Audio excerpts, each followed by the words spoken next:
మీకు దర్శనం బాగా అయిందా తిరుమలలో? అయ్యింది కానీ చాలా సేపు అయ్యింది. అవునా, ఎంత టైం పట్టింది? 20 గంటలు పట్టింది.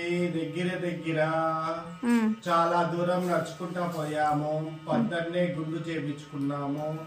గుండు చేపించిన తర్వాత బయట టిఫిన్ తిని దర్శనానికి ఫ్రీ బస్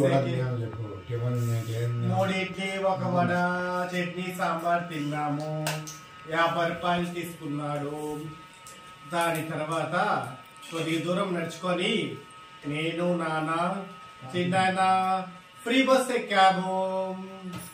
మళ్ళా దర్శనానికి పోయి నడుచుకుంటా పోతే షెడ్లో వేశారు. ఓకే, మొత్తం దర్శనం 18 గంటలు పట్టిందా? 18 గంటలు పట్టింది. ఒక 5 కిలోమీటర్ల పైన నడుచుంటాము.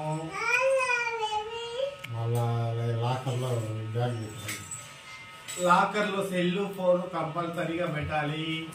అది పెట్టేశాము. మళ్ళా నేను తినలేదు ఉప్మా, నాకు ఇష్టం లేదని. నేను మా నాన్న చిన్నగా తిన్నారు. నేనే తెచ్చిచ్చాను. వాళ్ళు పెట్టింటారు, నువ్వేం డబ్బులు పెట్టి తెచ్చిచ్చినావా? ఆ నుంచి తెచ్చుకొని ఇచ్చాను మా నాన్నకి చిన్నకి. వాళ్ళు ఉప్మా భలే ఉంది అన్నారు. మళ్ళా మధ్యాహ్నం సాంబార్ అన్నం పెట్టారు. సాంబార్ అన్నం చిన్న తినడు, ఎందుకంటే కడుపులో పప్పు అన్నం అయితేనే వాళ్ళకి దిగుతుంది.